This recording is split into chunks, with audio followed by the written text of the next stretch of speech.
Hey, welcome back. Another day, another vlog. Time to go home. Just finished work.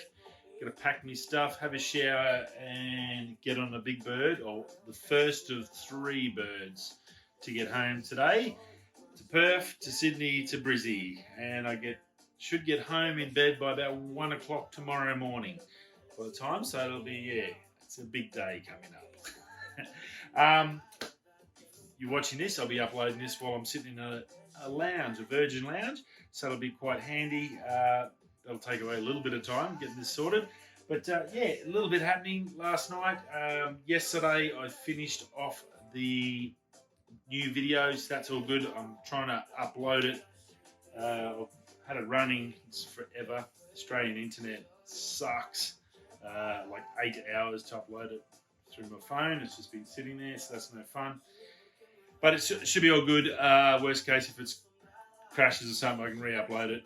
And I'll have it up there ready for Friday for you. So it looks pretty good. It's a big one. It's about a half an hour, or just under half an hour. I managed to get under. It's a bit of a combo. It's Bluff Knoll, and because the weather was rough, and I checked all my maps, and I drive back from Bluff Knoll down to where we were staying. I stopped in Albany to the Natural Bridge on the hopes that it'd be rough weather, and it was.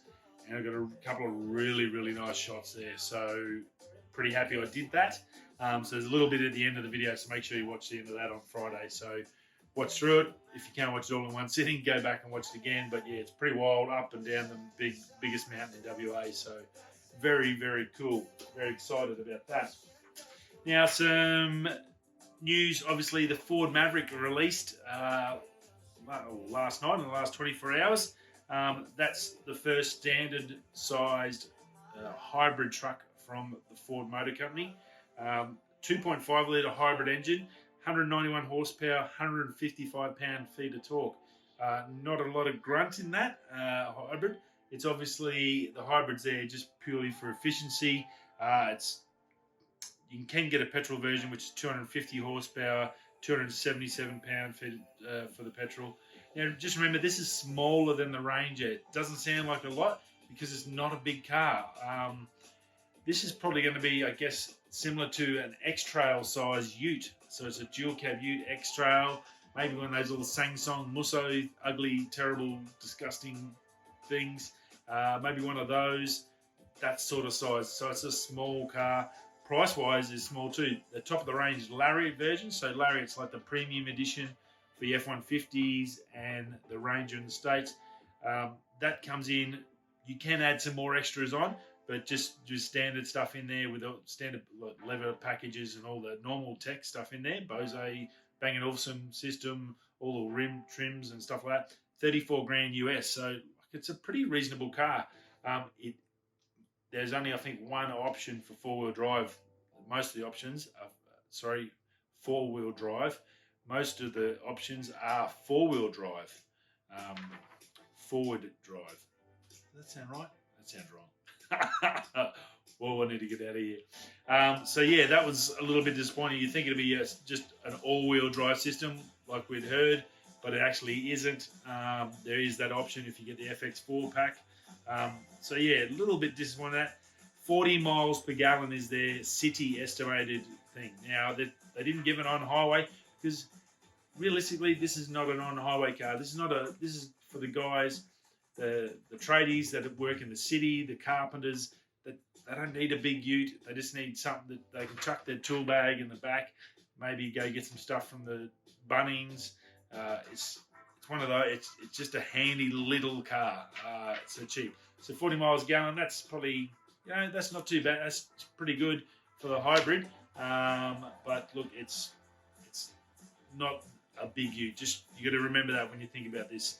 The price sort of dictates that it's a smaller car, and you think it in that thing. It only can do 700 kilos in the back.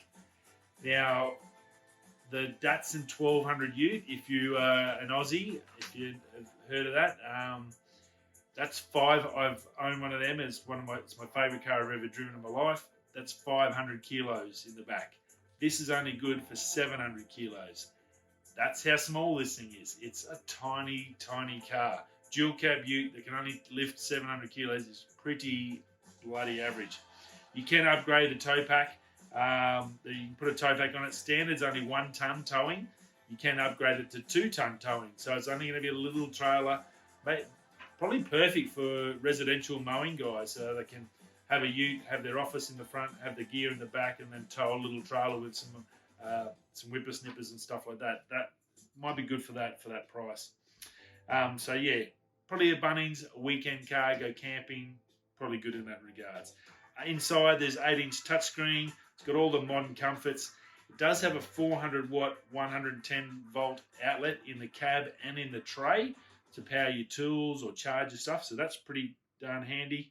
And the 4-wheel drive is only available with the FX4 package that I could see. If I'm wrong on that, forgive me, but yeah, most of them are just front-wheel drive, so pretty average. I don't know why you'd buy it with just front-wheel drive. It doesn't really, you at least want rear wheel, but they've only got front wheel, and you have to get the special package that gets that. The Lariat was only front-wheel drive, so yeah, a little bit weird in that regards. Now, WWDC, obviously it's a multi-day event. Today sees privacy, inclusivity, and Watch 08 stuff happening. So there should be more on YouTube coming up now, getting uploaded, and during the day. So check out Apple and their developer app. If you haven't got the Apple developer app, if you download that, which you can do, you can get access to all these shows and check out the stuff as it happens. So there's still more happening today. We'll try and keep you up to date with what's happening each day. Still no news on what happened to the MacBook Pros that we thought they were coming, but it sounds like it's not happening. But mate, there's still a few days. It might be the closeout to the show, you know. Right, thanks for coming to WWDC. And while you're here, by the way, did we tell you? Here's a 14 and 16-inch Mac. So we could get something like that. You never know with Tim and Apple. Not far off. Now, big news, especially here in Australia and actually probably all around the world. An Australian police officer had an idea about creating an app, an anonymous app. It's called Anon. It's been out for a few years. Pretty smart, clever dudes. Now, it was actually built and run by multiple police agencies internationally. And what it was it sold itself as an anonymous app, and a lot of drug dealers, crime syndicates and stuff were using this to talk to each other, thinking that they were blocked. It was like a virtual private network. But in reality, the last 3 years, these police have been capturing every conversation, every photo of drugs, all that info and data, and storing this all. And yesterday and last night was the day they all hit. They went and arrested everyone they had evidence on.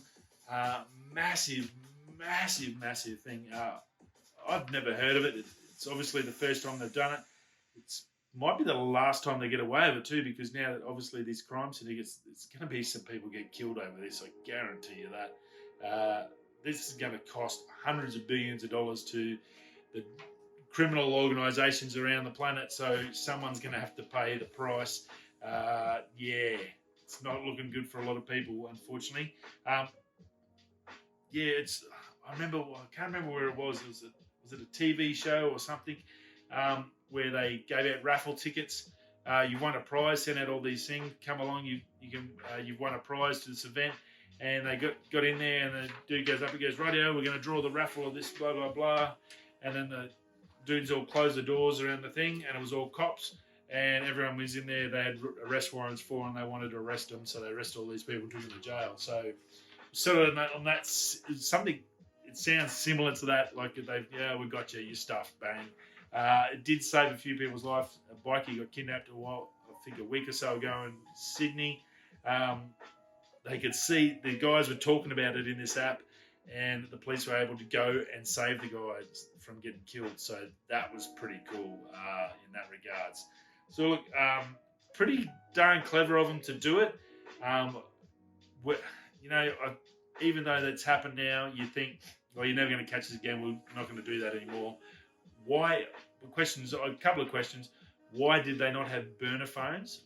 They were using this app on their private phones connected directly to them. they were using their names and they were putting photos of themselves up with illegal subjects like drugs and cocaine and like what? It was sort of what they talk about, the media outlets talked about it as like a drug dealer's Instagram.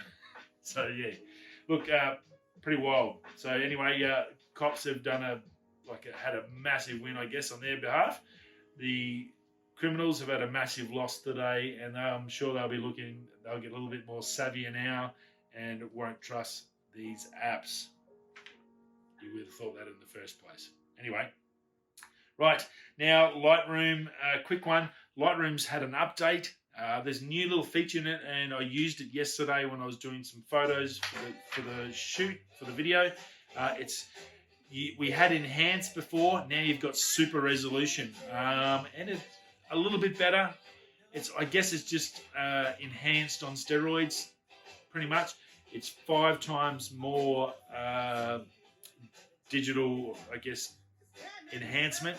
So it's probably is enhanced. It's just a better version of enhanced.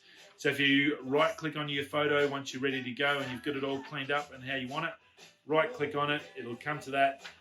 It will make your file bigger. So just remember, if you do it, your file's going to be bigger, which means your JPEGs are going to be bigger. So they may not work on some websites. So just be careful of that. Same as with enhanced, it did it, basically doubled it. Well, this is up to 5 times more. And a couple of photos I did use it on. You can definitely see the difference, and it also stacked the images as well, so you don't have multiples cluttering up your area, which I had to go and renumber and recategorize and stuff in the past. So it's made my workflow a little bit quicker, and it is a lot better. So definitely something to check out in Lightroom if you haven't seen that. Now Sony had their release for their very much already leaked headphones, the wireless ones. So we didn't know prices or anything the other day when they come out in the Netherlands. It looked like it was in Dutch. So they're going to be $279 US. That's $360 Australian. It's a lot of moolah, but I'd seen Linus Tech Tips had a review on them last night, and he was really impressed. So the case was not as good as Apple's Apple Pros, AirPod Pros, and the case is a little bit thicker for pocket-wise if you do carry them around in your pockets. But he said the sound, the noise cancelling was really, really good. So, and he had an AirPod Pro, he put them in after, and it sort of blew his socks off a bit. So, look, if you do a lot of travel, and I do, and I've got some noise cancelling ones coming from Zendure, hopefully they'll be home this break so I can review them. It's pretty darn handy to have them. So if you do appreciate it and you've got the spare cash, they are obviously don't go check Australian Sony store. They're not on there. They're on the US site to order and to find retailers. They'll be available there basically today. But obviously we'll have to wait, like we always do with Australia. Maybe check Amazon. You might be able to get in there before they sell out. But these are going to go really well. Now, I'll just quickly run through the specs. That's the WF1000 XM4s. Noise cancelling with their new V1 processor. It'll do LDEC codec, crystal clear call quality, so uses beamforming, uses your bone structure and stuff like that, bone conduction. It'll speak to chat, so you can, if you listen to music and someone comes over and starts talking to you, if you start talking back, it'll basically cancel it out so you can hear what they're saying as well. 8 hours battery, another 16 in the case, gives you 24 total, so that's fine. IPX4 water resistance, so like fairly decent. Probably obviously not waterproof, but if it's light rain and stuff like that and sweat, it should be fine. It's got the Sony Headphones Connect app for iOS and Android, so that's good. And stable Bluetooth connections the same. They're really good. I think they're going to be leaders in the noise cancelling headphones, Sony, and these are going to be no exception. Rightio, I'm going to get ready to go. I will see you all again tomorrow, with you going this way, that way. I'll catch you tomorrow. Peace.